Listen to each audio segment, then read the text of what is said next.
Welcome to another episode of the StoneLine Climbing Podcast. In this episode, I chat to Ben Moon. Ben really shouldn't need any introduction, but since we're living in a world where somebody new gets into climbing every day, I'm going to introduce him anyway. Ben was one of the best climbers in the world during the 1980s and 90s, climbing repeats and first ascents of some of the hardest routes in the world. Routes such as Statement of Youth, one of the first 8A routes in the UK, and Hubble, the first 8C+, potentially even 9A in the world.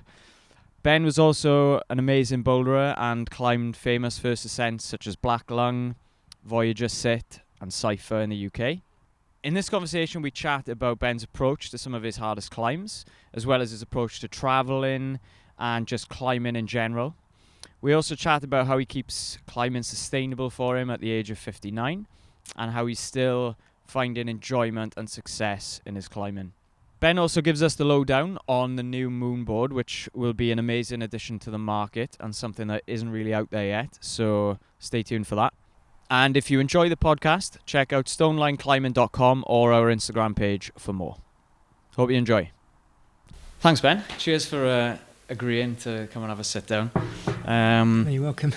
I guess, it'd be good to just start like having a chat. I'm interested what your climbing's like at the moment. What are you doing? I know you've been to Font, but like, what are you generally up to? About a month ago, I reckon I was probably the weakest I've ever been in my life, which is a bit depressing. Wow. But maybe sort of to be expected. I'm 59, going to be 60 next year. And I've spent 40 years climbing, training and stuff. So I was never. Well, I suppose it's like at what age do you peak physically? If you're at it all the time, if I look back, maybe. I mean, I suppose it's different. I mean, because climbing is quite it's quite a new sport relative to other sports, isn't it? And everything. But I did do Voyager when I was Voyager Low Start when I was 40. But I'd probably say, and Hubble when I was 23. But maybe sort of peaking around sort of 30s. So that was already one of the questions I was going to ask, is when do you feel like you were the best version of yourself? Yeah, I mean, it's really hard to say. I mean, in terms of strength, definitely when I was younger, probably sort of early 20s to sort of 30 for sort of bouldering strength or board climbing or whatever. But I have actually been really, in terms of endurance, I feel like my endurance, not now, but I mean, I was doing a lot of sport climbing in sort of, I did Rainshadow in 2015, which is 9A, and then I was sport climbing all after that, for the next sort of 5 years, 6 years, and I felt like I was probably fitter than I'd ever been, to be honest. Just my strength wasn't what it was. But it was still high enough. I guess if you've. But it was still. I was still probably climbing 8A, 8A plus. On the boards on the 50-degree board or something like that. Yeah. So it was not what it was, but it's still quite a high level. Yeah. But I suppose, I mean, realistically, I suppose if you get into climbing at a young age nowadays, I just don't know even know what. I mean, it's just changed so much, hasn't it? Because I mean, you coach, don't you? So I don't know what age group you coach, but I mean, you've got people sort of 7-8-year-olds, haven't you? Yeah, they can climb V6, V7. And being coached from a very young age and everything. But I suppose, I mean, I don't know when are the sort of top climbers peaking these days? I mean, are we talking early 20s? I mean, I don't know really. Yeah, I mean, I guess if you look at people like Will and Aidan, are just like local references for us, they're mid-20s. Yeah, you can argue they're peaking, can't you? Yeah, Adam Ondra. I mean, what's Ondra's? Ondra's over 30. He's over 30 now, isn't he? But obviously, there's other people sort of coming in now, aren't there? But I mean, I'd say you could. I'd say you should be. You could easily be climbing very, very hard into your 30s. Maybe even into your 40s in a way. 40, nearly 40 when you did Voyager Low. I was 40. I was 40. It was 2006, and I was born in 66. I was 40 when I did that. And had that ever been on your radar prior to you know, so what year did you do the stand? Maybe 2 years before. Right. Maybe 204. I mean, it had always been on my radar, that problem. Right. Okay. Yeah, like at least the stand up, you know, the jump start one, Yeah. because it was such an obvious thing. Yeah. But I hadn't really thought about the low start, to be honest. It was always just the sort of the jump start, you know, was the thing to do. But then when I did that, it seemed really obvious that there was a low start to do there. Yeah. So yeah. Did it just take you a while to get around to trying it, or had you tried it? Probably just forgot about it, you know, as you do. Yeah. I mean, I look back now. I mean, there's been so much development, hasn't there? All over, but if you look in the Peak District, you know what people have done, like Ned and John Forward and loads of other people. You know, so much new stuff, good new stuff has been done. Yeah. And I look back and sort of think, why didn't we do some of that? We were maybe a little bit sort of stuck in our own sort of zone or something. You just think different eyes, or different eyes, maybe. Yeah, I don't know, but yeah. So I guess Voyager was 2004 then. Yeah, Voyager was 204, and then the low start 206. Yeah. When you did the low start, did that feel anything like, okay, I'm sort of content, I'm done, or was there anything to move on to straight after it? Well, yeah, such a long time. I can't remember what I thought about now. 20 years. It's like 19 years ago. I mean, it is almost 20 years ago. That is flipping bonkers. Yeah. That is crazy. I bet And it's just scary. gone like in a blink of an eye. I mean, I did pack in climbing, but that was not till about. Actually, no, I can't remember when I packed in climbing or didn't climb so much, but I can't remember, to be honest. I think, I did pack in after my daughter was born, with the business and everything, probably a few years after. Yeah, I mean, I can't really recall doing much more after Voyager. Yeah. I mean, the low start to Voyager was a massive sort of battle. I did spend a lot of time on that. How did you approach that? Well, it's just so conditions dependent, that problem. The holes are, I mean, it's gritstone, which is super conditions dependent. The holes are really small and crimpy. And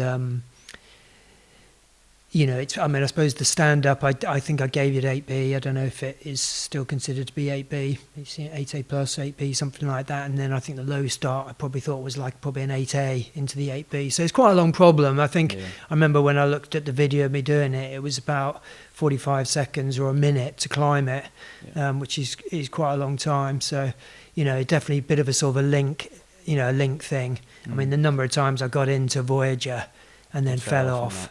Was a hell of a lot, but it was just it was really just because it's so conditions dependent. It was just like I would just wait until conditions were perfect and then go out there, and it's pretty sharp as well. You'd warm up and maybe have 3 goes, and then that was it really. So a battle of attrition, really. That's how I approached it. So I guess you were just saving yourself for those days when it was really good. Yeah, I mean, it was a long time ago, but yes, exactly. Yeah. It was probably the winter time or the autumn or whatever, and that would be my focus. I mean, it probably was a 2-year period really, from when it was 2 years between doing the stand up and the low start. And that was probably my main focus at the time. And you've only got what, I don't know, October through to March. Well, for me anyway, I don't know, maybe other people have got a longer season, but you've only got like a maybe 6 month window at max, haven't you? And so you've got a season. I mean, it's right at my limit. It's all relative, isn't it? It depends, if it's well within your sort of abilities, you can do it in poor conditions. But it took a while for it to get done again. It did take, it did. I think it was pretty hard. Yeah. Supposedly it's harder now, isn't it? Isn't something broke? That's what people say. Yeah, I don't really know, to be honest. I did. I went and looked at it the other day, but I couldn't really tell. I think it's probably. I mean, there's a couple. Have you done it? The stand, yeah. You've done the stand, yeah. I think there's a couple of different ways of doing that stand. I mean, I did it both ways. The stand up. Ah, right. That's interesting. And I used to switch when I was trying the link. Right. I just used to, I would try it one way. and for a few sessions and fail, and then I go, oh yeah, maybe the other way's better, and I'll go back to the other way, try that for a few sessions, and that wouldn't work, and I just kept switching because it was very hard to tell which sequence was better. I mean, I can't really remember all the details and everything, but it was like, one way it made one move a bit easier, but then it made the next move harder. And so, but I think that's a normal thing, isn't it? When you're sort of projecting something, especially on first ascents, it's not been done before, you're trying to work out what the best way is, and you're never really sure whether you've got the best way, and it's very easy to get stuck in like a sort of groove, isn't it? And I mean, it's great really also to get people on your projects, isn't it? And to sort of come with fresh eyes. I didn't, to be honest. I don't know. I don't remember anyone really coming out there to try it with me. Around that time, were you I guess you were focused on bouldering. Were you climbing mostly on your own, or were you climbing with other people? I was mainly climbing on my own, to be honest. Right. I mean, I had the business because I had the moon climbing, which I'd set up in 2002. Right. So, it was quite early days with that. So I was pretty busy with that. So, yeah, I basically would just tend to climb on my own or train on my own. How did you? I mean, that thing, the landing is not amazing. Would you just go out there and lug 4 pads out? Just took a couple of pads out there, took a big pad out, and then just stuck that down. I think when I did it, actually, I went out with a friend, Gavin. He videoed it. I think he actually came out a few times. He wasn't climbing, but he would just come out.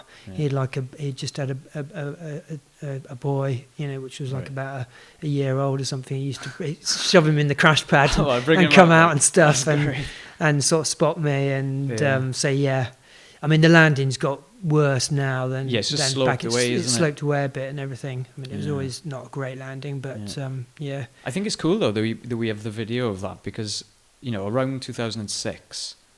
I mean, other stuff that was done, cutting edge stuff that was done around that time. There's very little footage of. No, it's funny, isn't it? Well, I think I'd only just got a camera, maybe a year or so before, just like this cheap, like you put cassettes into it. So is it digital tape? Something like that. I mean, you've seen the footage; it's very poor quality and everything. But I just used to stick it on a tripod and then thing. But I'm really pleased that we have got that first ascent footage because it's quite sort of historical now, isn't it? Yeah, that's something I'm quite grateful for. And you can see my your reaction is so is legendary. Relieved. I couldn't believe it. They've almost memed it. The "Come on, yes." Have they? It's because it's so. I spent it's like I said, I spent so many days at sessions out there. But they're like I said, they were often only like you'd warm up, which would take me. I'd just have a little warm up routine there, which would take me about 15 minutes. Did you do some boulders as that warm up then? Yes, there's like just if you go through that little tunnel, there's a couple of arêtes there. I'll just do like a few, do those arêtes a few times. Do that arête a few times by the thing. It was pretty quick, like 20 minutes or something, just to get sort of loosened up and moving, and probably just try a couple of the moves, and then just like I say, have like 3 goes. But and then you just. So what my point was is that a session is maybe over in like an hour with your warm up, maybe even less. If you think you can only have 3 goes on it and you're resting, 5-10 minutes between goes or whatever, you're done in an hour. Did that like mentally feel hard for you, or was it just like, well, it's here on my doorstep, I can try it once or twice a week or once every couple of days or whatever it is? That wasn't. I think like you say, it was so convenient. I mean, it is about the closest hard boulder problem to the peak to Sheffield, isn't it? And I had the flexibility to just sort of jump in a car and go out there when the weather was good. It was just pressure. A question of how long. Can you keep your motivation up in it, really, I suppose? Yeah. I mean, compared to sort of going up to Yorkshire or something and trying to do a hard red point. That's a lot more. Yeah. That's a lot harder. Yeah. Mentally as well. Mentally, much harder. Yeah. But I think that's the thing with sport climbing and hard red pointing versus bouldering. Really, is you got to invest so much more in red pointing than in bouldering. You know, just time wise, Logistics and the stuff as well. logistics, You have to have someone else. You've got to have a belayer. You know, so I do think that's harder. Did that affect you, like trying Rainshadow or even, you know, Northern Lights when you kind of had the second go around with that? Yeah, well, Rainshadow, you know, I look back now and I think, oh God, I got lucky there. Really? You know, because that I did in one season. I think I took about 18 days on it. Right. In one season? I did it in one season as soon as I started trying it. Like... Basically, I went up there in 2015 with Simon Lee. And I was just sort of, I think it was 2015. I'd only been back sport climbing a couple of years. I think I'd done like a 8B at Ravenstor or something. I thought, yeah, I'm just going to sort of build in gradually and everything with the goal of like getting on Rainshadow maybe in a few years' time and trying to red point that. So you went from and 8B so I was going to go to I went to Malham. I was going to do like, you know, some easier routes to start off. And Simon said, oh, just get on it and give it a go. So I got on it. And I was like, oh, yeah, okay, well, maybe. And so I ended up just, yeah, that I mean, I think that was February time and I did it in May time. You know, and so you at that point then you just invested like all in that. I was just I'm just going into that. Yeah. Exactly. That's really interesting because I guess you would have done that off the back of a bit of a break. Well, a break from hard climbing, but I trained a lot once I decided I was getting back into climbing. I wanted to do Rainshadow. I spent a lot of time training and everything. Did you feel like on rock ever you had to kind of get going again in terms of like picking up all of this? Did you feel like you'd lost any skills? Or no, I didn't feel like I lost any skills. No. I think that's a little bit like riding a bike. But I personally, from my point of view, I sort of pick it up. And I think that's the other thing that I've noticed with getting older, as well as my endurance being sort of better than it's ever been. I feel like my technique's better than it's ever been as well. Right. I mean, I don't see any reason why technique can't continue to improve, you know, forever, really. You know. And I guess considering how much, you know, volume you would have done in your like younger years, it's probably so much, wasn't it? Because I guess exactly. your early climbing looked so different to trying something like Rainshadow. Yeah. Where you might go out and do 10 routes a day or. What, in the early days? Yeah, in the early days. Yeah, I mean, I suppose it depends what you mean by the early days. I mean, really early days, you know, when I sort of moved up to Sheffield, you know, when I was 17 and went climbing and everything, you know, we probably didn't have rest days and we were just, sport climbing didn't really exist. And it was mainly trad climbing and the hard trad routes were probably aid routes, so they had mixed gear and stuff. We weren't red pointing. But we just went climbing we just climbed pretty much every day, any rock type, all over the place, you know, which was great for technique and stuff. I mean, we ended up climbing. I look back now at what we were all doing and everything, and I'm thinking, you know, they were actually climbing pretty hard. Yeah. So yeah. And I guess if you were doing stuff that was in that period where it was trad and then started to become sport, you were like probably very competent and just, you know, you could do stuff above gear and not really feel. Yeah, exactly. Yeah, very sort of well-rounded and yeah, definitely. Did that play into the bouldering, do you think, at all? Or did you just find like it was a totally different skill set? And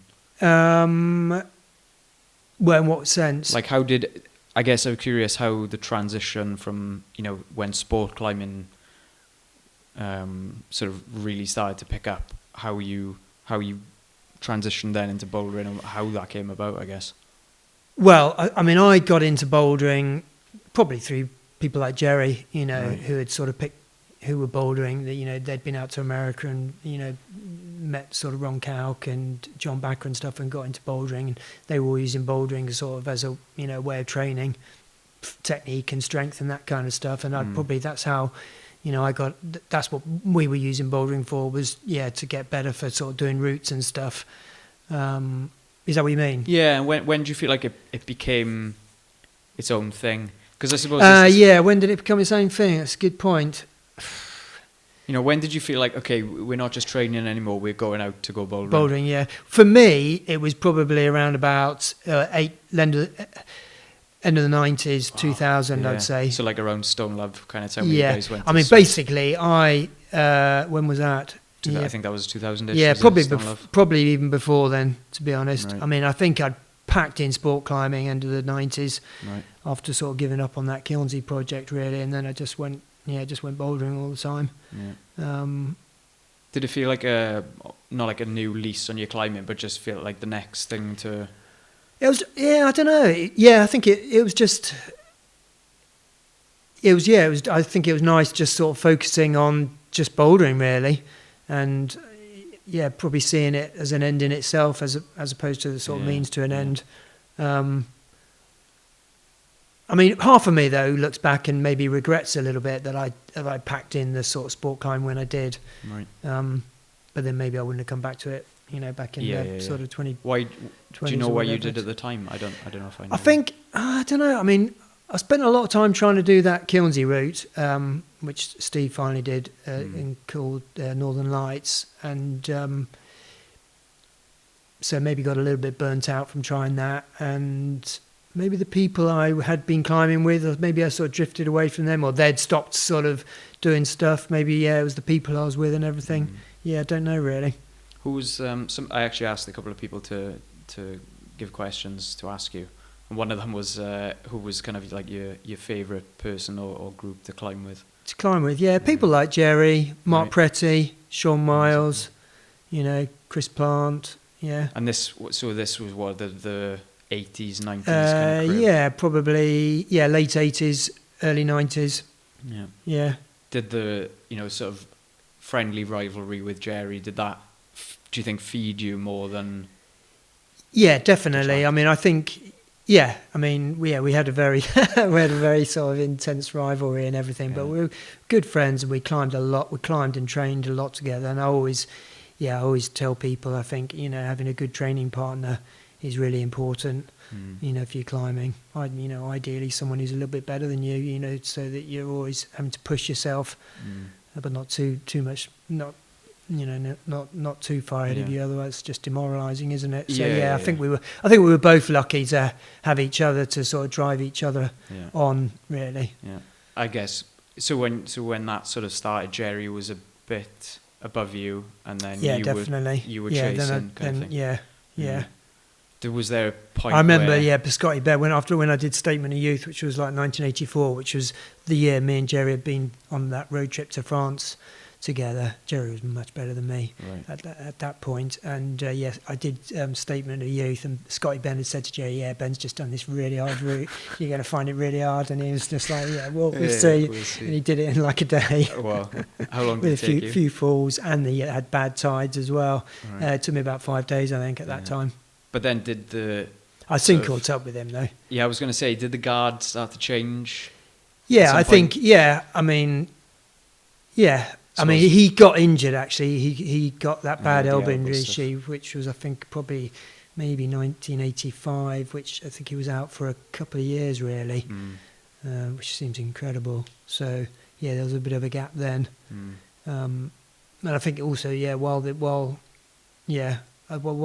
he was out, the sort of standards had sort of progressed quite a bit while he was not climbing and everything. But he soon sort of got back into it and was like sort of best. So when he came back, was that Liquid Amber sort of time, or did he done? That was he did Liquid Amber in 1990. Right. But he went to France and did the sort of the big three at Bukes, which was, I think, was 88. I think that was, it must have been just after he come back from his injury and everything. He was living in Germany at the time. And you guys still climbed together up until, I guess, early 2000s then, was it? Up until he kind of more or less sort of packed in, really.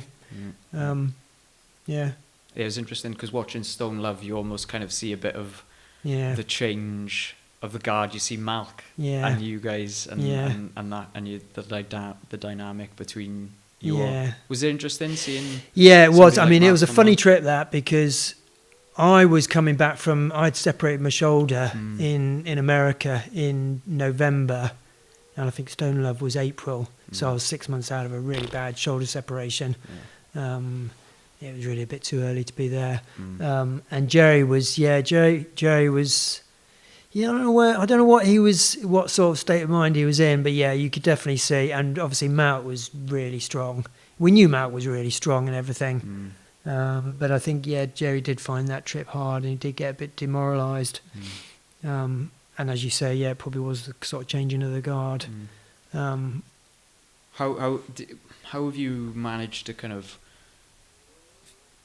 I guess, navigate your way through a whole life's worth of climbing, essentially? And because I'm 33 now, and I'm finding, I'm not what I was. I know I don't recover as well as stuff as when I was in my 20s, but I still feel like you, my technique's getting better. I'm getting better as a climber. But you accept that, maybe other work stuff is more pressing. Like, obviously you had the business. How has there ever been conscious things where you're navigating through and thinking, okay, I'm going to have to consciously take a bit of a step back here, or have you just naturally led your way through it? Yeah, I've just gone with sort of how I'm feeling at the time, really. I mean, like I said, when my daughter was born, which was in 2012, and I had the business, which was still quite early, and obviously if you're busy, you need more motivation to do things, don't you? Yeah. And if you've got loads of motivation, then it's easy to do things, isn't it? But yeah, if your motivation's sort of dipped a little bit and you're really busy, then it's easy to just go, I just haven't got the time, to do this, And I think that probably was the case with me in that period. But I managed to sort of tick over a little bit, like going, once a month or something, to the wall or whatever. Yeah. But Jerry was different. I mean, I don't know really. You should interview him. Oh, I'd love to. No, you should do. But because he really kind of, he was just like, I'm done with climbing. That's interesting. But which I know a lot of people found quite sort of strange, when it's been such a big part of your life, his life, and you think about why you get into climbing. I mean, that's what I just love climbing, and I want to climb as hard as I possibly can, but except at some point my level's going to drop, or I'm not going to be the best, or whatever. But I still enjoy climbing. You have to sort of adjust your goals a little bit as to what you want to do and everything. I mean, I've been doing quite a bit of running over the last three years or so. I've got really into running and sort of I did the English Fell Champs last year, and then I've done some track things and a lot of local fell races and stuff. Right. And I'm not running right now. Why? Well, because my climbing just got so bad. Really? I was like, loss of muscle, or? I just think, well, when I was doing the Fell Champs, I was running, 5 times a week, and you just no way you can combine. Yeah. You could combine it with climbing, but there's no way. Something's going to break. You can't be. You're the best you can at both of those. So that's why I packed it in now, because my climbing just got so bad, and I feel like I need to get that back a little bit. Which shows, I guess, how climbing's still really important to you. Yeah, it is. Yeah. So I go back then to the first question I asked you was, what's your climbing like at the moment? Oh we did it. Yeah, really bad. Oh my God, it was so bad. I was like, about a month or so ago. Well, it's even worse now, because I've just got like a strain. I've strained my lat, so I'm sort of doing rehab exercises and climbing at a low level. But before I strained my lat, I was was pretty poor. I was starting to get back into starting to be a bit more focused at it and get back into it. But it felt like the weakest I'd ever been since I was about 17 years old. Wow. I know, we totally digressed. Yeah, I mean, I went to the school and I was like, even just like the warm-ups, on the 50-degree board, I was like, oh my God, these just feel the living end. Yeah. But then slowly, as I sort of applied myself to it, I could see my levels starting to come back again, and it's never going to come back, to what it was, but it was coming back up.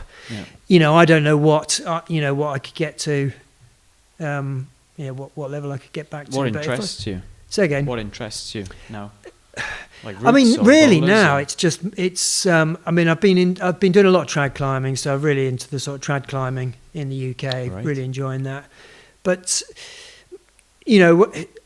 Mainly I'm climbing, either trad climbing outdoors or training bouldering indoors, and really it's just trying to about slow the decline as much as possible, and try not to get injured, which I've failed. So really it's just still be in climbing at a level that you're happy with. It isn't like I want to do this route or I want to do this boulder. It's just I have no goals. Yeah. No goals now. Too old for that. Yeah. Really. Just want to enjoy my climbing and try and stay fit and healthy. Really. That's the main goal. Yeah, and that, I guess to me that just shows how the climbing is important to you, not necessarily a goal or a particular thing. It's just that being able to move and enjoy and do it, because I guess if you don't need the goal, then you're doing it for the reasons of just enjoying it and wanting to do it. Yeah. I mean, at the end of the day, I've always said having your physical health, whether you're a climber or not climber, is like the most important thing is the most important thing, really. So I think, that's my goal, is to just try and stay fit and healthy. Like I said, we were chatting about it earlier. I went to Fontainebleau at half term with my daughter Sylvie, who suddenly got really keen on climbing. And we were staying we went in my van actually, but we were parked up at this friend's jeep, and they had there was 4 teenage boys there, Adam Wainwright's son, who's 16, and then this chap called Leo, who's 17, and then a boy called Louis, who was 18, and another guy who was a boy called 18, and they were all mad keen. And I was looking at them, and they were reminding me of me and my youth. And basically, we just went out climbing in the woods every day with them, and it was so good fun. They were it's great climbing with younger people who are full of motivation and everything. I mean, that's partly why unless I they're like playing going loud to the music school in the school. I was going to say unless they're playing loud music in the school. Yeah. I don't mind loud music if it's good music. It's still probably cool to be around. I guess that's it's kind of great. interesting. I really like it. Yeah. And you sort of feed off their energy and enthusiasm and everything. It was great. We went on our last day there. We went to Cuvier. We went to Cuvier just sort of because they were keen to go there and everything. I didn't really want to go back there because I thought it's going to be completely trashed and there's going to be tons of people and everything. I was like, it wasn't that busy. Okay. And problems are polished and some of the problems are polished, but not as bad as I thought it was going to be. We had a great time there and everything. Had you hadn't been there for a while though?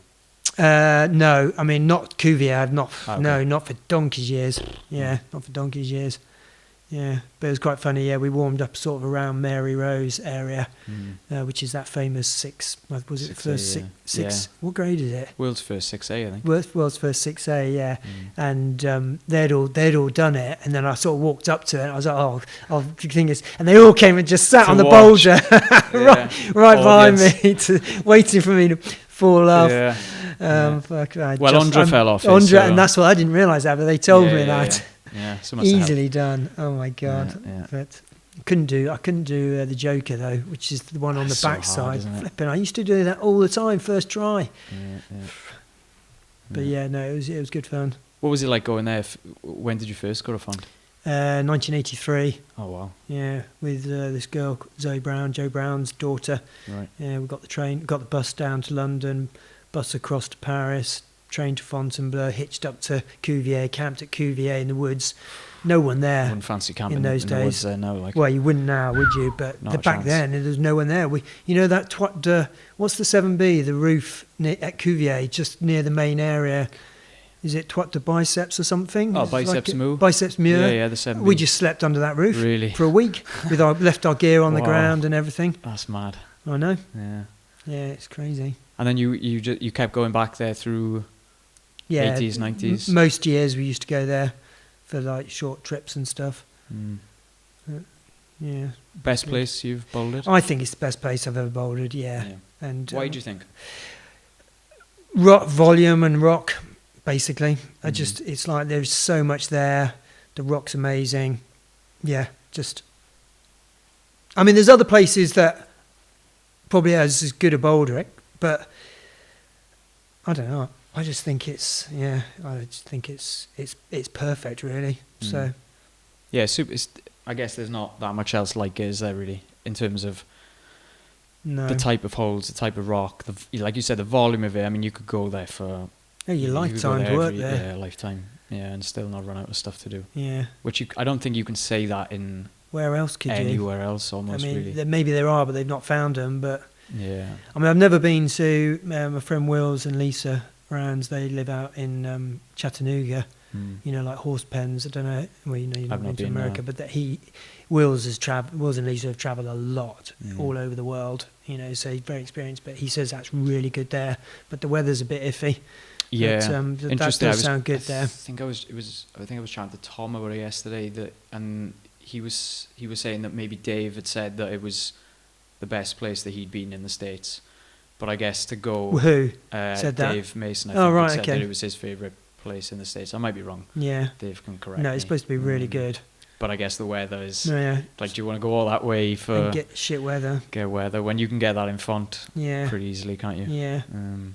Yeah, okay, so when you went to those sort of places like Font in Switzerland for the first times, was there any sort of approach in your head, or was it just we go and we see what's what and we just climb whatever we fancy, or were there goals attached? Sometimes I had goals, definitely. You know, like when I went to Yosemite and did Dominator, you know, I wanted to do Dominator, and you know, when we made the real thing with we wanted to do Karma, which was that problem, Fred Nichols problem, which had just been done. So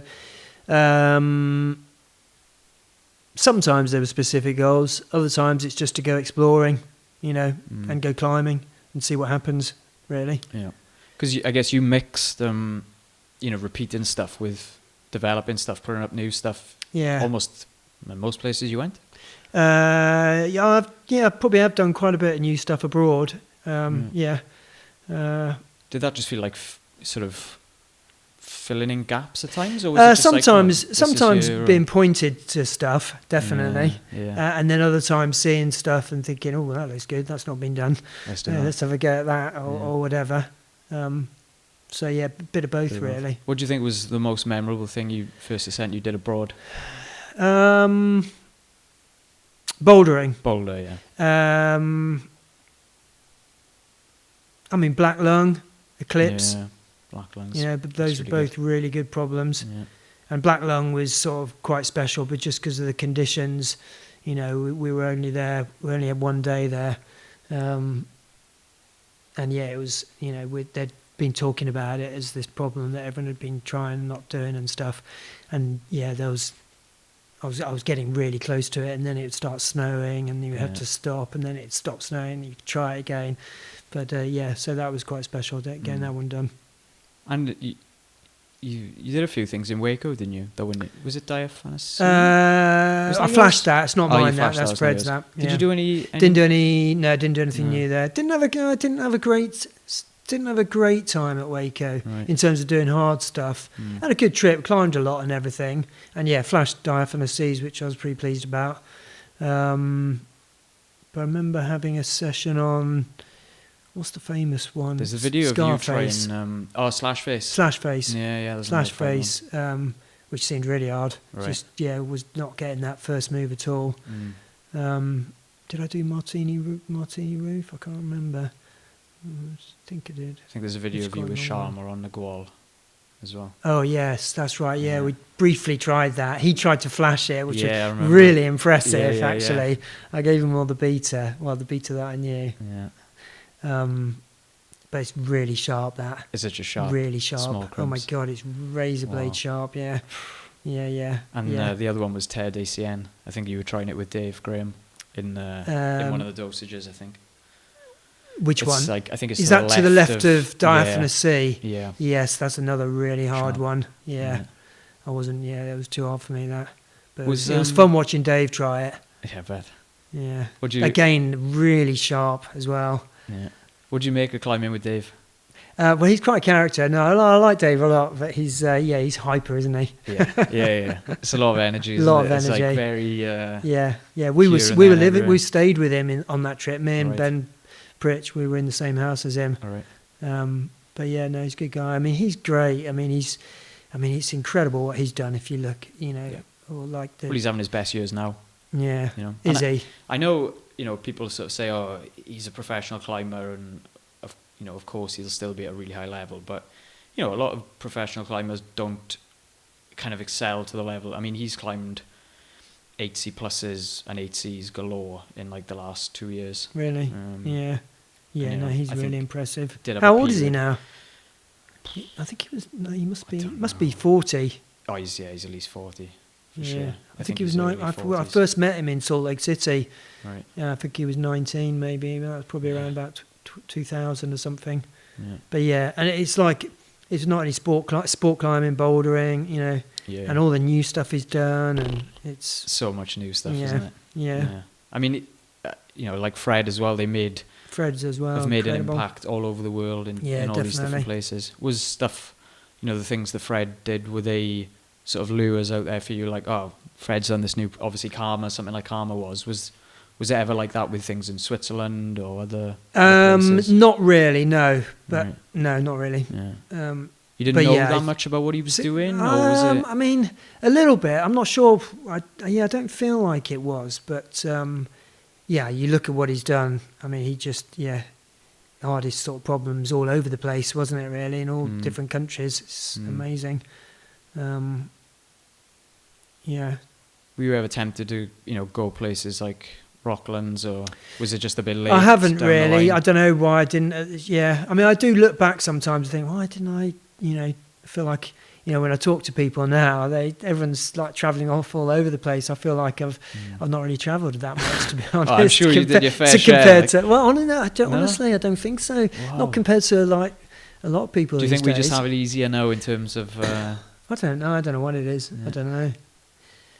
I mean, it probably is easier to travel these days, isn't it? But I don't think that was the reason why I didn't travel as much. I guess as well, you had so much on your doorstep. Yeah. If you were here. Yeah. And I suppose just the wealth of stuff, the grit, the limestone, and being in the middle of the country. I mean, you've done stuff in other, Yorkshire and places like that as well, haven't you? Yeah. Yeah. Both routes and boulders. Yeah. So maybe it's just that, I guess, part of it. You just had so much to go at. Yeah.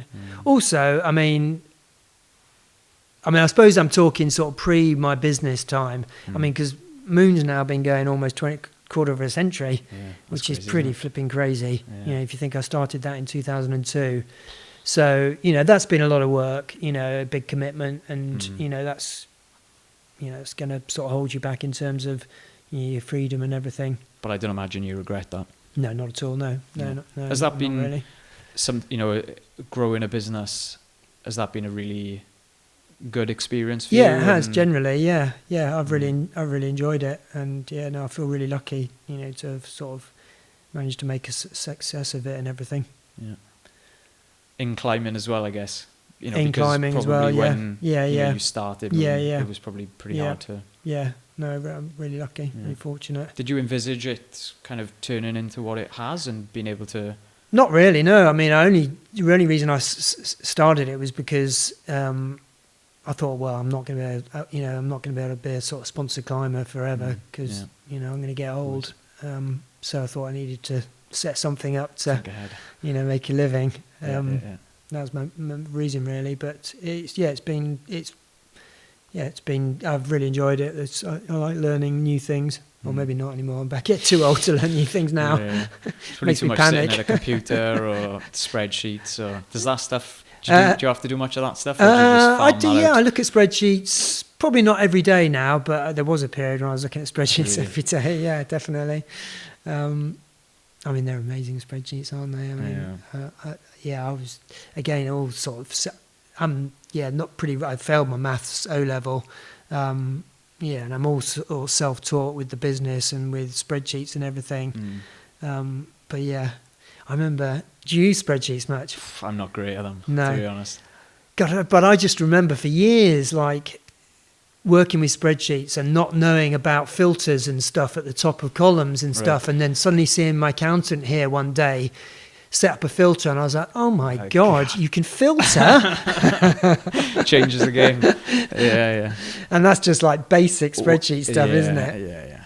So there must have been loads of, life skills that you pretty picked up through business generally. Do you think? Yeah, probably. Yeah. I don't know. It's probably hard to think about because you're just in it doing it, just and you're doing day in, it, day out. aren't you? Yeah. Just a quick interruption to remind you to check out our free Tactics Blueprint PDF, which is a step-by-step guide to smarter projecting, energy management and execution for outdoor bouldering. Click the first link in the show notes for the free download. Right, back to Ben. Another question somebody was curious about, and then it made me think about it as well, is seeing what's going on these days, in bouldering or in sport climbing. Do you feel like if you had started today, where do you think you would have got to? Oh, that's an impossible question to answer, isn't it? Yeah, absolutely no idea. But yeah, definitely it's people are at another level now, aren't they? I mean, I can see that quite clearly. Did you see recently somebody flashed Perky Pinky on the school board? I did, yeah. I saw the video. I mean, that is amazing. In a way, that doesn't surprise me so much on that kind of problem, because I have seen a lot of people do it. It's very basic, and I could see that it's almost like a sort of hard version of sort of basic Ben, isn't it? Yeah. Yeah, it's like if you have the strength to flash basic Ben, you probably... but it's still, really impressive. Yeah, because...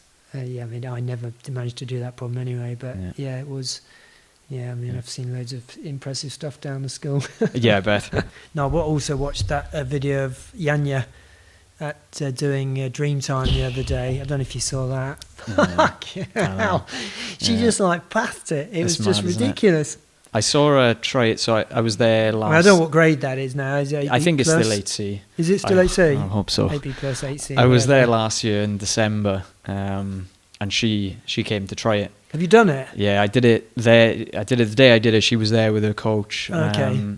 And she was trying it, and it was genuinely, I think, like she was going to have a flash go. She was going to, realistically try and flash it, and she didn't do it. We climbed with her a couple of days. She did Great Shark Hunt actually, which I think there's a video of you doing.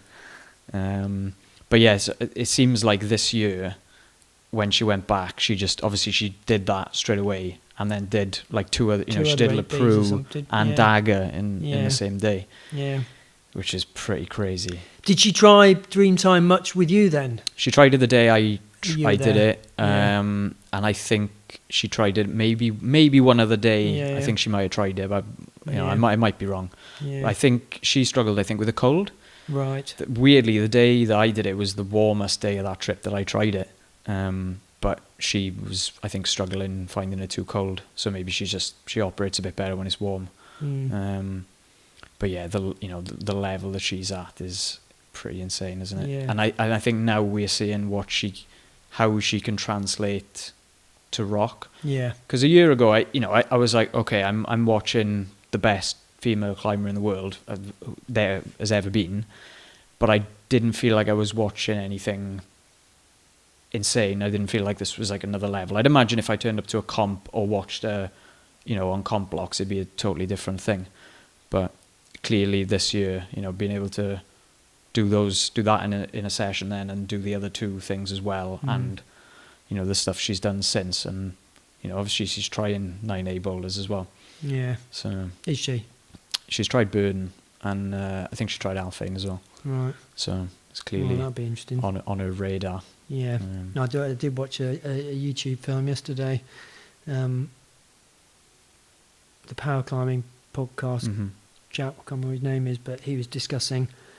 Well, because it'd be interesting to see if she competed on the same routes as men in competitions and everything, how she'd do. Yeah. And he was just discussing that and talking about Lynn Hill back in the day, because I remember competing against on the same routes as Lynn sometimes and getting burnt off. Really? Yeah. Oh. She was amazing. Yeah. So yeah. How do you think it would go for Janja?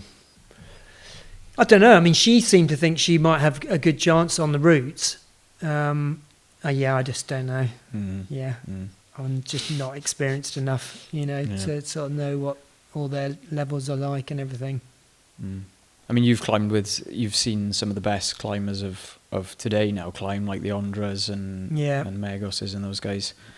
Is there anything you see or saw have seen in those guys that you think, well, that's different to what we were doing or what we had, or skill set wise or strength wise, or Well, they're just much stronger. really? Yeah, much. You don't stronger. feel like you guys were, because if you look at board wise, if just basic board stuff, the stuff that you guys did holds up pretty damn Yeah. well. Yeah. You just feel like I think they're that another level. I still think they're stronger. Mm. I don't know. I mean, I thought Adam was really impressive on the 50-degree board. I mean, it's the first time I'd met him actually. Right. Oh, really? And climbed with him. I was just surprised how big he was. Yeah. Is he bigger than you? I've never seen him. He's really tall. Right. Like, I think he's 6'2" or something. He's really tall, you Yeah. know, and quite big as well. And his fingers are big as well. But then just seeing him, on those small Holy wooden scrimps. blocks, being able to pull so hard, I was like, Yeah. wow, that's really impressive. Yeah. I suppose very different, like him and, I mean, the day I guess you saw him was Magnus was there as well. Yeah, Magnus was there. Yeah, pretty Yeah. different climbers. Very different. Yeah, and obviously Magnus is pretty small. But, yeah. Did you find, because you had a days outside or a day outside with them as well, or was it just at the Bromgrove Roll? Is it Bromgrove? Just Broomgrove Road, I think Yeah. it was. Yeah. I did go out to the Ravens tour because Adam wanted to try. I met Adam at Ravens tour. Right. He did Fat Lip in really bad conditions. He wanted to try Hubble, but it was wet. Has he done? He's still not done it. Wow. That must be. He needs to That get must back be in, nice. doesn't he? Yeah. How does it feel then seeing? I mean, I guess like Voyager has seen loads of attention, and obviously Hubble. Does it feel good seeing people interested in those things? And Oh, definitely. I feel yeah. very sort of proud of those routes. Yeah, Yeah. definitely. With- And that they're still considered, pretty hard. Yeah. With Hubble, was the approach in any way similar to what it was with Voyager Low, or were you just in a totally different place? at that Hubble time? was different, really. I mean, it just didn't take me that long, really. Right. I mean, I think I had 10 days on it in total, but like, I think two of those was 1 year, then maybe another one the next year. I think the year I did it, I only had about, I think it was 7 days on it, and it just came together really quickly. Right. I suppose it's maybe one of those things where, I mean, it is effectively a boulder problem. Yeah. Maybe it's just one of those things is if you're strong enough to do it and you get the sequence worked out and you get the conditions, it's going to come together quite quickly. I mean, that's what I was sort of thinking when I said I kind of feel like I got lucky with Rainshadow because I did it in my first season after 17 days, not really not even sort of expecting to try it, but then trying it and each session making more and more progress. So it's pretty linear, like just, very linear, Yeah, exactly. yeah. But then I've had other experiences, particularly on Northern Lights at Kilnsey, where it's I've obviously spent. I mean, I've probably spent 150, 200 sessions on that over my career, and still not managed to do it. So yeah, it's tricky. Is that? And I feel like I've tried all sort of different strategies with trying to get up that route, and none of them have worked. And you definitely do need a bit of luck with things, It's a bit of a run, isn't it? Weather is a massive factor in this country because conditions are so fickle.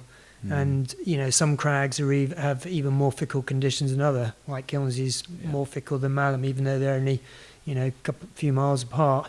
And some routes seep and some routes don't seep, and so Kilnsey's I think particularly difficult. I mean, if you look at Northern Lights, it's only had Steve did the first descent, Adam Ondra did the second descent, Alex Magos did the third ascent, and then is it only Josh? Oh, well, I think Josh, right. Josh Ibbotsson's done the. Isn't it? I think that's the only other ascent, isn't it? Or am I forgetting someone? So it's only had 4 ascents. When was that done? In 26 years. Early 2000s it was done. I mean, I don't think it's 9A personally. Yeah. I think it's 9A plus. Yeah. I think if it's 9A, I'd have done it by now. Yeah. You think a grade harder than I think Rainshadow? it's a grade harder than Rainshadow. But how do you kind of feel about that being the one that got away kind of thing? Well, yeah, no, don't feel good about it, but I feel like, I put a hell of a lot into that. I really did try to do it, and so I feel a little bit hard done by, but that's how it goes. I mean, I've got quite a few sort of unfinished things. Is there any other stuff? Well, I mean, part of my strategy with Northern Lights was, I mean, I had quite a few things on the go at the same time. Okay.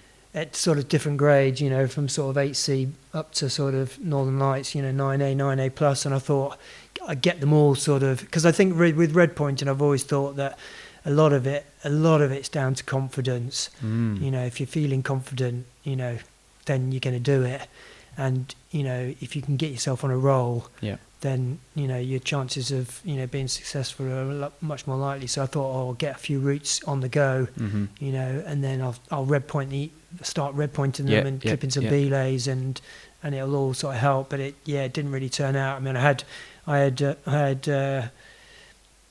what's the route to the left of it called? Jerry's route. Progress on the go. I had All Out on the go. So I had 3 routes at Kilnsey on the go. What are the other 2? Say again. What grade are the other All 2? Out's 8C. That's what Ros did that a couple of years ago. It was really impressive. Progress 8C plus, and then I had also this route of, I think it's Malks actually at Malham, which is a short bouldery one, again 8C but hard boulder problem. Can't remember what it's called now. It's to the right of Power Ranger, but it hasn't been here since. I had down the go, and I was really close to all of them, really close, but didn't it's do almost any like of if them. one had gone, it'd be like the The whole dominoes. lot could have gone, and I ended up doing none of them. Yeah, and that's why I was a little bit interested when you said about Rainshadow, in that you did an 8B and then you just got into that. And because I'm the same as you. I like to build confidence and doing other things in the run up to trying something hard or doing something hard. So I guess maybe sometimes, and I chatted to Solly yesterday, and he said a similar thing. He went to Switzerland just recently and didn't sort of thought he was going to do Vecchio Leone quite quickly and didn't, and then almost took a sort of poor attitude into the 8C that he wanted to try. It was like, if you make that first step, get that first one done, build that confidence, and then it's easier to move up. And I guess it's really tricky, isn't it? Yeah, and it's hard, but sometimes it's hard to know, isn't it? Do you go for that approach of trying to spread yourself a little bit more thinly and build the confidence, or do you just do what you did on Rainshadow and go all in? Yeah, that's what I think it's very hard to know. Generally, I think it is good to sort of spread yourself, but I think it depends. It depends on what you're trying, what your past experience is on it, and everything. I think pick. Go straight to that project that you really want to do. Try it and see if you can do it. But if that doesn't work, then you probably need to do a different approach, which would be trying to build up a bit more of a base, get some confidence on some other stuff. Get ticking things, and hopefully that works. I mean, that didn't work either, but those are probably the two. Those are probably the two approaches to to have, aren't they? And it's interesting. I see a lot of people who don't necessarily go through the earlier process of building up and doing other things. They just want to go straight in at the high thing, and that's kind of what I was hitting on, saying when you went to Rainshadow, you had 20, 30 years in the bank of. Probably more, was it 30-something years of all of this volume and movement and confidence and stuff that you built. So it's really cool to see that you didn't feel like you'd, lost the step. Maybe physically you had, but the skills... Physically, no, the skills but, were all it's like so much of this is a sort of mental thing, isn't it? So do you feel like mentally you've always been quite good? Pretty good. I mean, not as good as Jerry. I mean, Jerry's really good mentally, I think. In terms of execution, getting stuff done when you needed? Yeah, getting stuff done and coping with pressure and that kind of stuff. Yeah. What do you think made him as good at that stuff? Don't know. Who knows? Yeah. Personality. But you must have been pretty good at it yourself to especially to go on trips and stuff and get stuff done. I bet you can always. Yeah. No, I was pretty good, but I suppose you could always. Could have been better maybe, but yeah. Can you remember, a time where you really felt stressed or pressure on a trip to do something that you wanted to do, and how I mean, when I went to France and did Bronx and Super Platform, which were sort of two of the harder routes in France at the time. I don't think they'd had second ascents. That was, I remember finding that quite sort of stressful. I was trying them both, actually. I had both of them at the go. But that was another classic example. I did one. I did the other. Did one on the next day. Yeah. I had a rest day, went and did the other, and I felt invincible. Yeah. And it's getting into that sort of mental state. When you feel like that confidence, you just know you can do it. But so you probably would have used that strategy a bit, then just picking definitely. something like almost like a little sort of second project that was lower than the main thing you wanted to do, and try and polish that off first. Yeah, and get as a confidence builder, really. Right. Yeah. Yeah, that's quite cool. I've always, I think, done pretty similar. I think I like having multiple. It's pros and cons, isn't it? Like you said, it's sometimes I like having multiple things on the go that you can. That different style as well. It's nice, I think, if they're different styles, so they don't maybe batter your skin or energy or muscles in the same places. And then you can get one done and then move on. But it's not always. Yeah, sometimes it's higher risk, I suppose, isn't it? You might leave having done neither. Yeah, definitely. Or it goes well. That happens a lot, doesn't it? Really. Yeah. I mean, it's hard going abroad, isn't it? Going on trips to try and do, something hard. It's mentally very tough, and then all the rest days you got to take and stuff. Yeah, that's for me. Like now, when I go away, I just I just go climbing now, and it's nice. I mean, if I go sport climbing, I just go away and go on site, and it's more about how many days can I climb in a row, really. Yeah. I think if I was going to Fontainebleau now, I'd just want to just go climbing, just try and do as many problems as I can, really. Is that what you did when you ran recently? Just climb every day, do a bit? Yeah. We had one rest day just because it rained, really. I mean, now, I'll probably. If I think I can do a problem after a few tries, then I'll keep trying it. But if I see straight away that it's going to be too hard, I'll just leave it. Just walk away. Try something else. Not bothered about sort of banging my head against the thing. Yeah. But it's really tricky, isn't it? About sometimes climbing just feels easy, and you don't know why you feel good on a certain day, and then other days it's just doesn't go well, doesn't it? Yeah. What do you find the hardest in terms of recovery or these days in terms of climbing multiple days on? Is it muscles? Is it skin? Is it general energy? Or? Yeah, just general, just muscle tiredness. Soreness, aches and pains. I mean, just aches and pains, basically. Yeah. I mean, I hate to think how I'm going to feel in 10 years' time. Yeah, but at nearly 60, if you can still do, stuff you're doing. Yeah. And if you climb now, would you climb a couple of days a week, 2-3 days a week? Probably four times a week. Really? Yeah, probably 4 times a week. How are you mixing that up? Is it board climbing? Just bouldering. Yeah, board climbing. Really? Yeah. And you can board climb 4 days a week. Near enough. Yeah, 3 or 4 times a week, I'd have thought. Yeah. Well, no. Okay. Not just board. Probably board and sort of circuits. Okay. But as in, boulder problems. But just bouldering. I might go to the depot and do circuits there. Right. And then have a couple of board sessions, maybe do a bit of weights, trying to stretch quite a lot as well, trying to stretch every day, even if it's just for 10 minutes. I've got a little sort of yoga routine that I try and do, which I was doing religiously for a few years, and particularly, for the running and stuff. And then I stopped doing it for some reason, and I was like, I just don't notice any difference from having stopped doing it. And I was like, that was a waste of time doing it. But then after a few months, I've started noticing, actually, I think that really was beneficial. Right. So I've started again. And even after just a week, I've noticed, I feel a bit better. Yeah. So I think I'm going to try and stick with that. Yeah. Even if it's just 10 minutes a day. I think with things like these is just not to be too ambitious with your goal setting, Yeah, I think pretty easy for... And you see this with training stuff as well. People sort of trying to run before they can walk, trying to add a full, big plan into what they're doing. Whereas, if you can just add one thing in that's supplementary for 10 minutes or something, can be pretty good, can't it? Yeah. And easy to be consistent with. Moonboard stuff. Yeah. It's when I first started climbing, it was 2010, and it was in a YMCA where I live in South Wales. And we had the yellow holes, but we had them before they were yellow, they were brown. Right. I don't know whether the materials changed. Yeah, maybe those would probably have been polyester. They're probably manufactured in the UK. wow. Maybe even. So original that's amazing. set. Yeah. They were class, and Yeah. they're definitely bigger paws than some of the ones I see now. Yeah. I guess it's annoying. probably because they were totally, made differently and made here. Yeah. I don't know what happened, but yeah. And we, we had the printouts, the ones that like you guys did Right. in the Wow, video. amazing. Six problems Where or was whatever. this? In Port Talbot in South Right. Wales. In a It was commercial gym? No, it was a little YMCA Oh, right. that okay. had a board. It was 40 degrees that they just put up, and there were a bunch of holes on it. But then they must have bought the original set, Yeah. put them on, and we had like four. I just remember four A4 pieces of paper with Yeah, the problems problems on them, and we changed them every now and again because there was even a few setups of those holes, wasn't Yes, there? There were a few yeah, configurations yeah. of them. Yeah, I can't remember how many, but Yeah.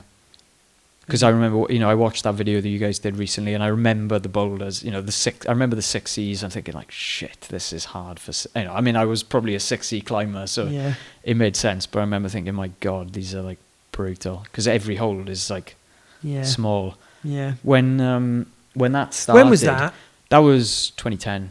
2010. So it's So I think that's 4 years after I 4 years started the after I Moonboard. started. Yes. Yeah. I think 2006 I started the Moonboard Right. and built it at the original schoolroom in Sheffield. Right, so it was originally the Moonboard was built at the school. It was at the school, yeah. Right. It was to the left of the 50-degree board. Yeah. And you Because it was kind of based on it was based on the 50-degree board. I thought, That there's was no the point idea. doing a 50-degree board.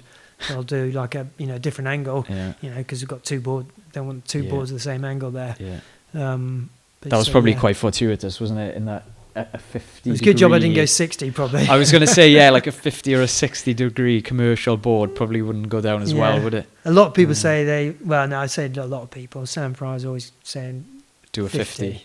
Yeah. I mean, I love 50. I think it's great, but I think for, I guess you could have like a Moonboard, which is, the Moonboard, which is at 40, and then like a Moonboard top, like, I don't know, next level Moonboard sort of thing that's almost Yeah. even closer of a simulator to that 50. Well, quite a few people say that we should make it variable angle. So like the kilter or the tension board and stuff. But I've just resisted that because I think one of the good things about the Moonboard is the sort of community. Everyone's climbing on the same setup. Even though there's like 5 or 6 setups now, they're all on the same angle, either 25 or 40. Most people are climbing on the 40. Yeah. And if you make it variable angle, then dilutes it just everything, doesn't splits it? all the community up and everything, and yeah. I think it would start messing with the grades as well. The grading consistency wouldn't be so good. So I've resisted that. So it's just sticking with the 40 degrees. Yeah. 40 degrees. Yeah, I think 40 it's degrees the also best. is quite a good angle for training on, for sort of going outside and everything. Yeah. I think there's more transfer of that than at 40 than there is Yeah, I think so 50 as well. or 30. Yeah. Especially in the UK. Maybe in Yeah. different areas of the world, it's maybe a little bit different, but Also, the steeper it gets, the bigger the olds have got to be, haven't they? So, For commercial if you want to use. for most people, so, if you want to train your fingers, you need to be on small olds, don't you? And I think that's what people forget a bit. I think people are really quick to, they should do this and they should do that. But ultimately, you're making a product that's going to be suitable for the most number of people. Yeah. If someone wants, this board isn't, at this grade, this board doesn't suit me, well then go to a different board or build something for yourself, exactly. kind of thing. I think it's not Yeah. gonna. You can't be all things to all You men. can't, can no, you? exactly. And that's what I've said in the past. It's not like a golden bullet or whatever. It's, No, it's, it's a tool. It's great for building sort of finger strength and explosive sort of strength and sort of dynamic, skills and stuff. But, I always encourage people to climb on, different boards and different rock types, to make yourself a better climber.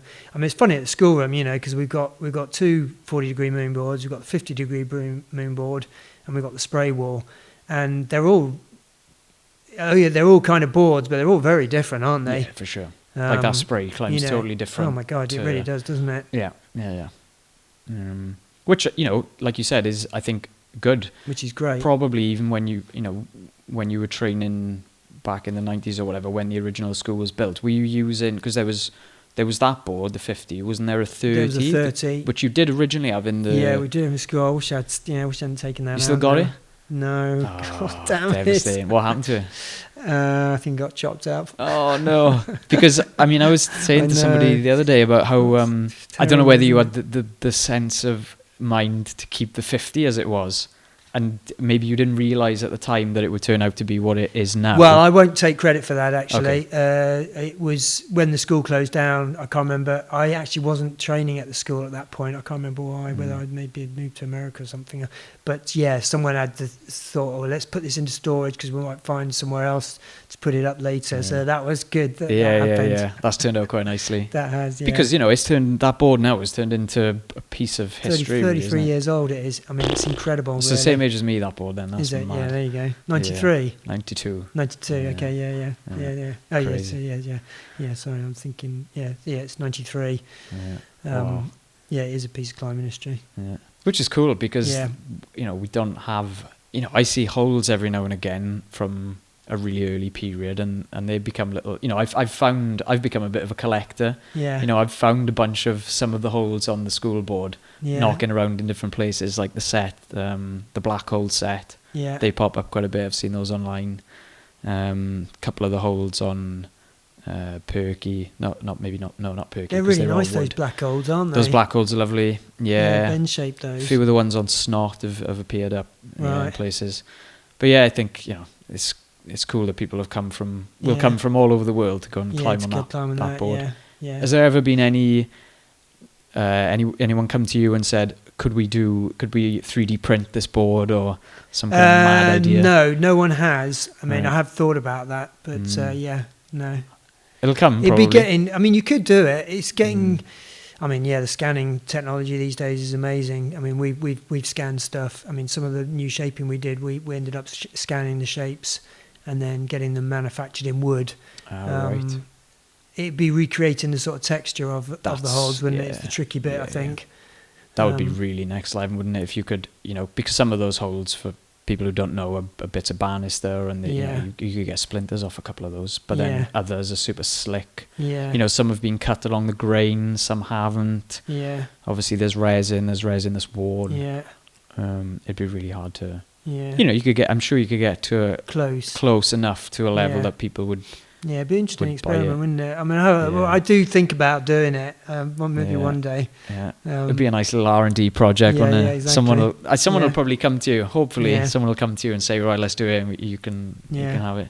But when it started, 2010 was when I first started, and it was there. Then when did the black and the white set come out? Oh God, you're really testing me there. Because we had them in 13. I know that, 2013. I was going to say 12. Then maybe it was just after. Yeah, that would be my guess. I'd have to look on my computer to find out, but I'd guess around about 12. Because that changed it then, you had suddenly you had some more holds. you had didn't just have 40. It wasn't just hideous small crimps. It was still PDFs which you print off the website, wasn't it? And I think you still uploaded. Well, it was because the app didn't come till 2016, so it was still really niche. There really were not a lot of moonboards around until 2016. And so it wasn't a big part of my business. Clothing and crash pads, chalk bags, all that was much bigger part. And that was so I wasn't really focused on it. I was like, well, there's not loads of people using this moonboard, so I'm not going to invest tons of time and energy in it. Yeah. But I understand there's a new thing coming. Moon Spraywall. Tell us a bit about this. Yeah. We're doing a standardized Spraywall, basically. Okay. So it's sort of another moonboard product, which we've been working on for about the past year. We're hoping to have it out in April, May time next year, so 2026. Yeah. It's based on the same sort of design as the Spraywall at the schoolroom. Mm-hmm. So it's a slightly smaller version of that. It's 16 foot wide by 14 foot high. and it's basically like a wave formation. So it starts at 30 degrees and finishes at 45 degrees. Wow. So it's like a sort of curved design. And yeah, I just thought, Spraywall is very different to like a board, really. It's much more sort of 3D. You tend to have, with the Moonboard or with boards, LED type boards and stuff, you're limited. The hold size is limited because you're working on a specific grid and everything. Yeah. You've got the LEDs and stuff, so you tend to have quite sort of low volume holes. Whereas on a Spraywall, you tend to have everything from very small holds up to sort of macros and volumes and stuff like that. So yeah, we've shaped about 200. So it's going to have about 500 holds on it. Wow. Some of the existing holds from the 2024 set. 2020, basically all the ones from the 2024 setup. So that's the blue polyesters and the 3 woods. Okay. And then we've shaped about 200 odd new shapes. And we've shaped designed about 4 volumes and about 6 macros and stuff. So it'll be pretty dense Spraywall. Yeah.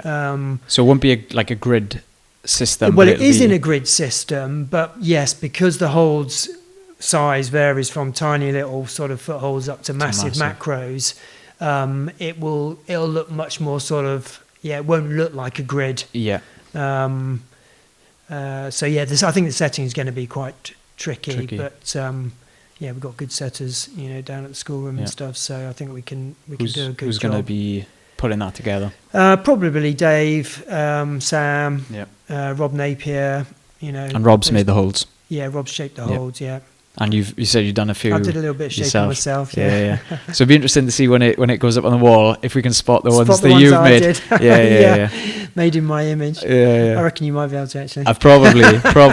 They'd be crimps, probably, won't they? Yeah. Yeah, they won't be the macros. I know that. No, Yeah. actually, I did do a couple of macros. I said did them. I started them. Yeah. And got them to a certain stage. And then you let Rob finish them. Rob's finished them. So I think you wouldn't really be able to tell which macros are mine. Yeah. But I know Rob actually just emailed me today because he wants to get Dave down to his workshop just to have a look at the macros and get his feedback on them and everything. So it's going to be really different. I'm really excited about it. I mean, there's nothing else on the market like it. And, like I say, I think Spraywalls climb very differently to sort of boards. And I think they're both good sort of training tools. I mean, I try to climb on the Spraywall at the school as much as possible, but I do find it hard because I've got to look on the app for the problems, and then I've got to work out where the problems go. Yeah. And I'm just not. I mean, I'm amazed these days when I see the young kids down there. They look on the app, see it, and then you only have to look once. They only look once. Yeah. And I'm like, it takes me like 10 minutes, and I keep forgetting. And I'm the same. It's. So this is going to have LEDs on it, so it's going to make it a bit easier for me. Will this be similar in that it'll have LEDs below, or will it's going to have LEDs in the holds on this one? Yeah. So all of the holds are going to be screw-ons, but they've got a bolt hole fixing on them, which is what we're going to use to locate the hold initially when we do the setup. So basically, you put a big macro hold on, probably put like a wood dowel through the bolt hole on the hold into the wall, rotate it, get pin it to the orientation, then take that out and put the LED in it. It's going to be a lot of work. It's going to take quite a bit of time to do. Yeah. But so the LEDs will be in the hold. I mean, a lot of people sort of criticise the Moonboard for the lighting system, because sometimes you can't see where the LED, which is a valid criticism, when you compare it to, say, the Kilter, which is all lights up and everything, or the tension where it's got the LED through the bolt hole and everything. But I actually quite like that you've still got to think a little bit. It's not really like laid on a plate for you. I think it's good to keep that brain going for that same reason that I find the Spraywall quite hard to climb on and everything. So I think the fact the Spraywall is going to have all the LEDs through the bolt hole, but I think because the holds are varying in size so much, I think a lot of time when you're actually on the Spraywall climbing, you'll not be able to see the LEDs. Some of them will be harder to see anyway. Yeah, but I think you just make when you stood on the mat looking at the problem.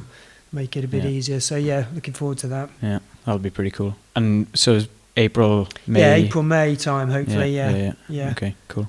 What was that? Did you think to do this, or was this yeah, through conversations with just other came people? up sort of. We were just chatting about the Moonboard and stuff, and and we've had that Spraywall at school, which is really, I think it's a really good Spraywall, and it seemed like an obvious thing to do, really. It complement the Moonboard, really. Yeah, and you've spent quite a bit of time, at least in recent years, climbing on that spray board. Yes, in the school. I have. Yeah. Circuits and stuff. I guess that's the benefit. I was doing circuits a bit when I was, back in sort of 2015, 2016, when I was sort of training for routes and stuff a bit, but not recently. No, because that's probably something exciting that you could do with the spray board, is because there isn't a systemized circuit board, is there? No. So I mean, 16 foot wide. Yeah, definitely. You'd be able to set some pretty cool, figure of 8 circuits on that. Standardized routes then, effect like circuits for people. Yeah. I think would be pretty exciting. Yeah. Because that, a lot of the time I see that's what people are using these spray boards for is good circuits. Yeah. If you got a 20, 40 move circuit, that's pretty exciting. No, we have talked about that. It's figuring out how you do the LEDs for that, but Kilter do it. They do it, yeah. And integrating that into the app probably a bit tricky as well. Yeah. But yeah, that's really exciting.